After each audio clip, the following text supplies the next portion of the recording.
Thanks, Lynn, for taking some time. You've had a record-breaking month. I'd love for you to tell everybody how many customer points in July. I know you probably lost count at some point, but how many customer points about did you put into the system personally in July? I did not lose count. I was keeping track.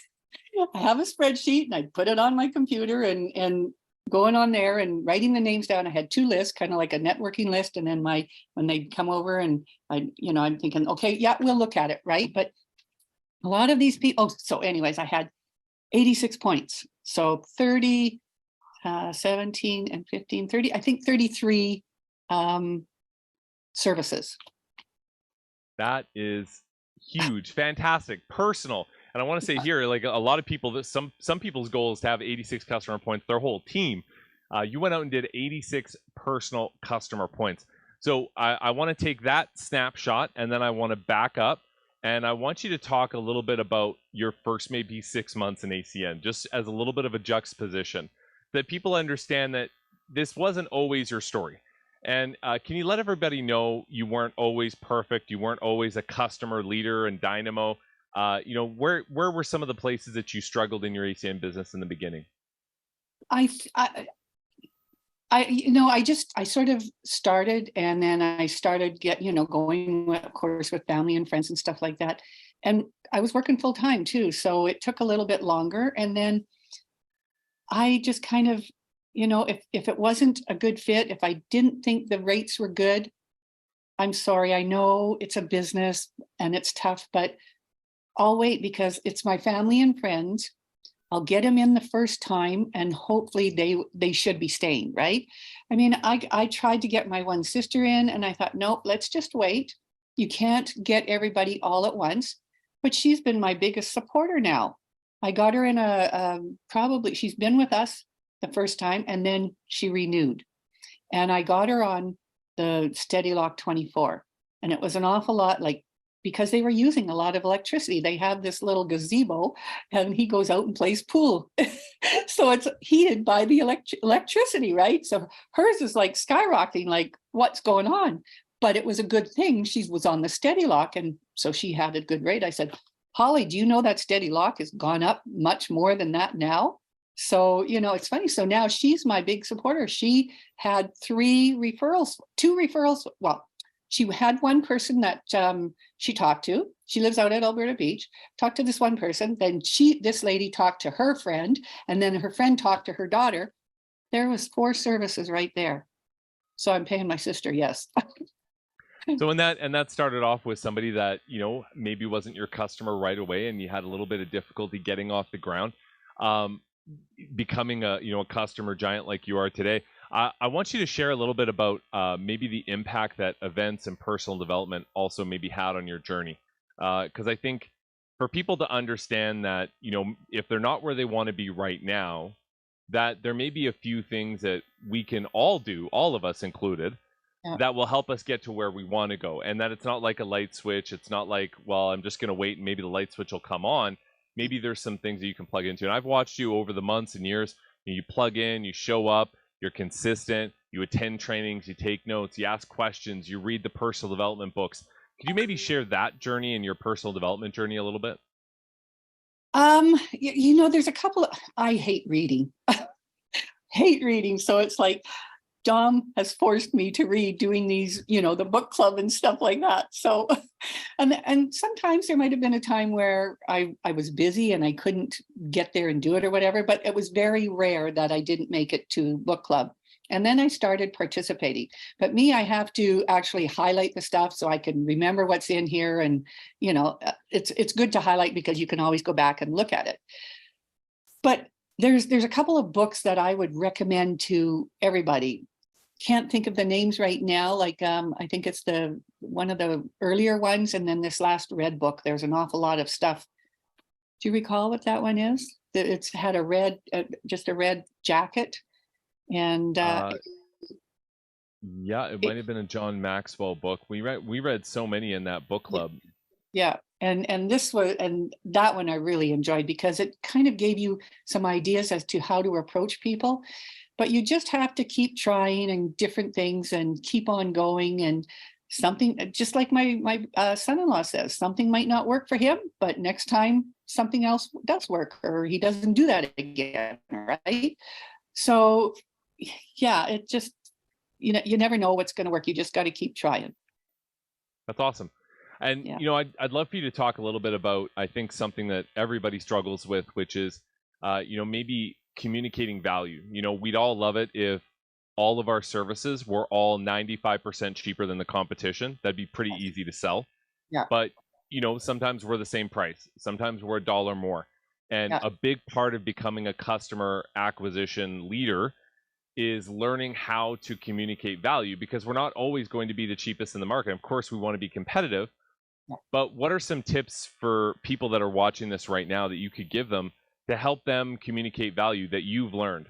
Well, it's funny because I just had a customer email me today, and she got her confirmation that her electricity was going on, but she didn't get any confirmation about her gas. Can we look into this? And then she also got a little link like check out Zoom Extras, or see more information on Zoom Extras. And so she couldn't sign up for it. And when somebody's signing up there, though, you mention this to them, but you don't, I guess maybe she wasn't really maybe listening to, you don't hear everything a person is saying, right? So I know that it's like 45 days after you've got on the service or whatever, like by the time you have your first bill. But she wasn't impressed with that. And so I just sent a nice email back to her and just said, oh, well, I thought I had mentioned this to you, but anyways, it's not going to happen till then, right? So hopefully, I said, you and I will have to call Zoom tomorrow and just find out where the confirmation is, what's going on with your gas. So that was what I sent back to her. So it's great because I try to get all my customers on the Zoom rewards and the Zoom extras. There's some that aren't, that won't play it. So I'm going to suggest to this one customer of mine and say, hey, this is such a waste, right? Why don't you let your grandson use it or do it? It would be a good game for them, right? So here's the thing. My sister also, who's on does the rewards and the Zoom extras, she said, this is one way. She takes her husband, she cashes in hers for the VIP Cineplex Odeon, and they go out on a date. Great. I said, awesome. And he loves it, right? So it's something that he doesn't have to pay for. Yeah. That's fantastic. And I think, that's emphasizing Zoom extras, emphasizing Zoom rewards. I think you're the new queen of gift cards at this point with all the customers that you've had that have gotten gift cards and rewards from Zoom Energy. But taking the time to talk about things, again, other than price, like Zoom extras or Zoom rewards or the Food Bank of Canada, or, just the fact that you're shopping local. But, I think those approaches go undervalued or overlooked. And, people think that when they come into this and they're brand new, it's all about price. It's all about, are we cheap, right? And that doesn't help you in the long term, especially if you want to build a long-term business, right? Yeah. It's, some it might, some it won't, like there's some seniors that are on, right, and kind of like a fixed income. And this is how I got this one lady, because we were cheaper. And I just said, this is what we're doing. But it was my sister who told her about me, right? So who knows? Hopefully she will be my customer long term. I won't know until 3 years are up. I'd love for you to talk about also the month of July, because July I think was one of your best months in your business, and I'd love for you to maybe, and I'm not sure if you've thought about this at all, but could you maybe codify or explain a little bit of what happened in July? What do you think broke? What do you think, was it something that you've been doing over before that's been compounding? Was it a technique you used that you hadn't used before? What do you feel it was? So at the beginning of the month, I was kind of phoning a couple of people, but I was more or less concentrating on trying to get a couple of IBOs, new people into the business, right? I've been working on 3 people, and I'm still working on one, but they seem to slowly be drifting away. But so that's where my focus was. And I had a customer that I was working on for the past basically 6 months or so, right? So another person, and I don't know, just things were happening. And so finally we got together and she signed up. So I also, okay, so then I got, so that customer, and then I was phoning another customer that I had talked to back in like January or February or something like that at one of these meetings that I go to. And her and I just kind of clicked. And long story short, I finally got her to sign her internet up with me. And then I just find her gas and electricity at the end of the month. But she wanted to do the internet first and make sure that was all working before she went on to one other thing. And that was the one that you had me installing. And it was just like, because you're trying to, with the Deco 3, because it was a 2-story that she was in, and we were having problems with that. And of course, you have to get her out of the internet, but she needs to get on to, oh, it was just a real smosh. And I'm thinking, poor Dom, he's really like, he's gonna like, I don't know what you're gonna do, but I feel for you. I don't know how you managed to be so cool and calm and collected and just help me out, but we did it. We persevered and we did it, right? Just technology just didn't happen to be working at the time, right? But so in answer to your question, now I'm trying to think what was what, oh yeah, so then so that's how I started, so then she was the other one, right? So then it wasn't until the 13th that I thought, okay, nothing's working with trying to get these IBOs in. Okay, I had one just about twisted, and then she thought no, because I said to her just jokingly, because I know her, I said, but you can't quit. Maybe that was the wrong thing to say, because she's kind of not doing it or doesn't want to do it. And I'm thinking, but she did sign up, become my customer again, right? There was problems where she didn't quite pay her bills right away, or she had a lingering amount all the time. But so then they cut her off, and she thought maybe she might have to end up paying a deposit.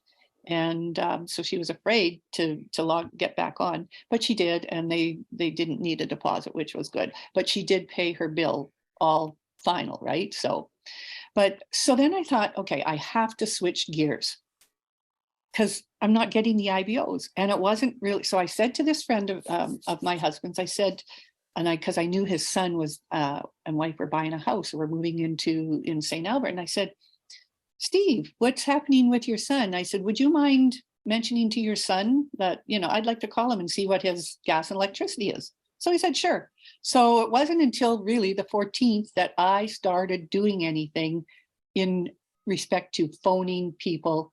So it was like 2.5 weeks. And then, of course, it was lots of follow-up. I'd make a phone call. I have my list, got the phone numbers, because if I don't have a list, then you kind of forget who you're going to use, right? Or who you're going to call. So I would keep adding to my list and calling the people, and then I wrote down when I called them so that I know. And now I have, so I just kept on going. And then when I got to I think I finally had 5 by the 22nd or something like that. And then I thought, okay, so now, and I did say I set my goal at 10. I think that was like on the Tuesday before the 22nd.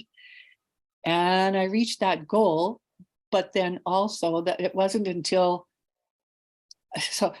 I kind of reached that goal, but I thought, in order to reach that goal, what do I have to do? I had a couple of the articles from that you got on there, but I printed them off and put them in paper form, and I highlighted stuff, and then I took it with me, and I went around into my crescent, and I said, hi, my name is Lynn McCartney. I just live in the crescent in the corner there. I'm an IBO with ACN, and I'm here to talk to you about your gas and electricity, or about your electricity power rates, right? And one guy said, where were you last week, right? But anyways, I managed to get 3.5 houses just by going around in my crescent. So, just different things. You just got to keep on going and trying. And I said, I want to make that 10. And, when I got the 10, I want to make more. And I'm thinking, okay, I just had to keep following up. Sometimes you have to follow up with the people 2 or 3 times, right? And then they're not answering. So you think they're ignoring you, but they weren't, right? And then that's fantastic. I think like just that story is a business defining story. And I've watched so many leaders over the years have a story similar to that, where they had a goal, it was coming down to the wire, and in every story it's a little bit different, but the thing that's similar is all of them made a decision to step out of the box. All of them made a decision to say, you know what, I'm not going to give up on my goal this time and quit or shrink back. I'm going to hold on to my goal, and I'm going to try a different path, blaze a new trail. I'm going to try and do something different, maybe meet my neighbors in Yeah. person, right? Do Yes. something that makes me a little bit uncomfortable. And Yeah. what that leads to is you hitting your goal and having one of your best months ever. Yeah. So I got another really important question, which is, how do you feel right now? Oh, I am just over the moon. Like really, like just keep going. I'm because I want that trip. So I'm trying to do other things to try and get a few more, like customers. I got to get on the phone again and start, because pretty much all of those, my list that the list that I moved over, I got like 33, services kind of thing. And only one of them was internet. Everything else was energy. So I just have to get back on the phone and make some more phone calls and see what we can do about setting it up and talking to them. And have you heard about the electricity and, the power rates? It's 32 and a half cents now. And in Edmonton, like that's outrageous. R1169, right? That's all I've been doing is talking to them about the cost of the power. And well, first off, what I go about is, are you on the variable rate? Do you know whether you're on variable or fixed? If you're on variable, you are most likely on the RRO. So when these people, and this lady, Maureen, was on the RRO, the gal that I volunteer for. She said, well, how do you tell? And so I said, okay, go to page 2 and right under electricity, it'll say in very small fine print, RRO. And she was quite amazed, because anybody can go through there and they've looked at it, but it's very small. And like, where did the heck do you find it? Right? Yeah. So it's just a matter of showing people where it is, having the articles with me. In fact, there was on Nextdoor, there was a bunch of people talking about electricity and stuff like that and the rates, and I'm going to do my research, and then other people giving their 2 cents as this company and that company and stuff like that. So then I said, my name is Lynn McCartney. I'm an independent business owner with ACN. I said, I market gas and electricity, and our rate is 11.69. But I said, I would love to give you an honest opinion or whatever, and just give me a shout if you want to chat. I got a phone call this morning from a gal, and she said, I didn't hear what she said in the beginning, and she said something about, she said next door. So I'm thinking, you're my next door neighbor, KJ? I don't know my next door neighbor. So then we just kind of started laughing. I totally forgot, put that out of my mind, because even when you do something like that, it's usually a bunch of negative people coming back on and saying negative things, right? So we just started talking, and I've got her coming on tomorrow night. She said she was, so I got to send her the link. And she's kind of like a single mom, like I was for many years too, because I worked a lot of different jobs. But I tried to tell her about this one. Well, I did tell her about this one, and she was getting more and more enthused and excited about it. And oh, really? Because she has like a $1,400 bill to pay. Her gas isn't hooked up, right? She's kind of behind the 8 ball. And I says, well, we're not going to be able to help you. ATCO won't switch it over, right? I just told her that. So I had a better idea, become an IBO. I said, we That's have fantastic. an awesome bonus this month where you could make that $1,400. I told her what kind of a month I had last month, and she was impressed. Well, I think, it's like we talked about all along this call, is that communicating value really, really wins. And, there's some basics. And of course, we want to be competitive and we want to provide good service. But, even the fact that I look at the concept of communicating value, and you established yourself as an expert in that last story. you were determined to educate people. You were determined to give value first. And by giving value first, what you got back is trust. What you got back is the trust of those consumers, right? I think so many times we just want people to be our customer right away and just to give us something before we give them something. So, establishing yourself as an educator and an expert is a fantastic way to give value. I also want to congratulate you on your month and the fact that, it's basically going to show up at any moment here, I have no doubt, but you're going to be one of the newest regional coordinators on the team as well. And I have no doubt you're going to be very quickly a regional director. So I want to ask you when your regional director goal is. Well, right now, I haven't really put it down on paper. I just take it one time or one thing at a time sort of thing. I'm trying to concentrate on getting a whole bunch of customers right now. And if I can find somebody in there that's looking maybe to do something like this gal I spoke to, then that's a bonus, right? It's just a bonus. But I definitely, if I'm going to do that, I need to have a couple more. A couple more. I just need to have a couple. I haven't got any. It's but just me, right? So that's my goal, is just to try and get a couple of people. Yeah. Well, I'm excited for you. Your passion, your excitement, it's going to translate to new team members and new IBOs.